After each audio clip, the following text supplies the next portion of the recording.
യാത്ര 2 ജില്ലകൾ കടന്ന് 3ാമത്തെ ജില്ലയിലേക്കാണ്. കേരളത്തിലെ ഏറ്റവും ബ്യൂട്ടിഫുൾ ആയിട്ടുള്ള ക്രിക്കറ്റ് മൈതാനത്താണ് ഞങ്ങളുള്ളത്. വയനാട്ടിലാണ്, വയനാട് കൃഷ്ണഗിരിയിലാണ്. പക്ഷേ വല്ലാത്ത അറ്റ്മോസ്ഫിയർ ആണ്.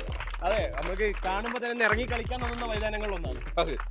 ഇവിടുത്തെ ഭാവി താരങ്ങൾ കണ്ട നിറയെ ഇവിടെ പരിശീലനം നടത്തുകയാണ് ഇവര് എല്ലാവരും.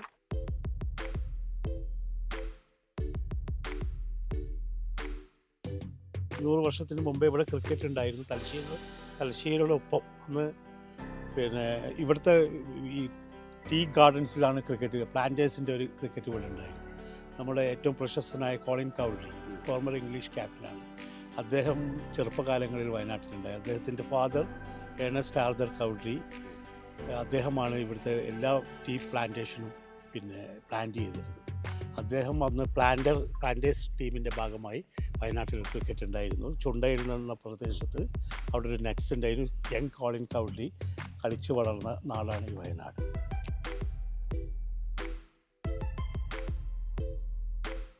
എന്തായാലും വളരെ സന്തോഷം. 3 സാമൂഹ്യമായിട്ടും സാമ്പത്തികമായും താഴെ നിൽക്കുന്ന കുട്ടികളെ വളർത്തിയെടുക്കാൻ KCAയുടെ പൂർണ്ണ സപ്പോർട്ടോട് KCA അക്കാഡമി 15 വർഷമായിട്ട് ഇവിടെ നടത്തുകയാണ്. ഈ അക്കാഡമീൻ്റെ ബാക്ക് ബലം കൊണ്ട് തന്നെയാണ് ഇത്തരം താരങ്ങളെ വളർത്തിയാൽ, പ്രത്യേകിച്ച് ഈ ഗ്രൗണ്ടിൽ.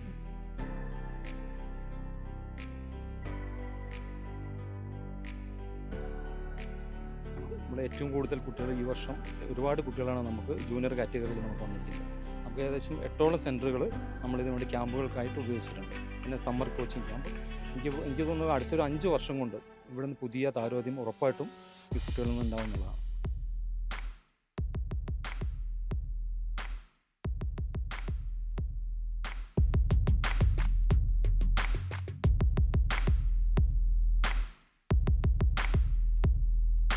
ഇപ്പോൾ നമ്മൾ നിലവിലുള്ളത് ഒരു സ്റ്റേഡിയത്തിൻ്റെ ഭാഗമായിട്ടൊരു ചെറിയ ജിമ്മുണ്ട്. കൂടാതെ ഇപ്പോൾ നമ്മൾ KCA പവലിയൻ്റെ മുകളിൽ വലിയൊരു 5000 സ്ക്വയർ ഫീറ്റിനടുത്ത് ജിം സെറ്റ് ചെയ്യാനുള്ളൊരു പ്ലാൻ ചെയ്തു.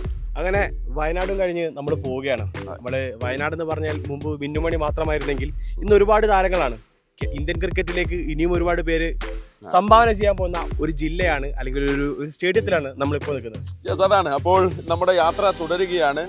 ഫസി പറഞ്ഞത് തന്നെയാണ്, ഒരുപാട് താരങ്ങളെ ഭാവിയിൽ വയനാട്ടിൽ നിന്ന് നമ്മൾ ഇന്ത്യൻ ക്രിക്കറ്റിലേക്ക് കാണും, ഒരു സംശയമില്ല. അപ്പോൾ നമുക്ക് അടുത്ത സ്ഥലത്ത് കാണാം.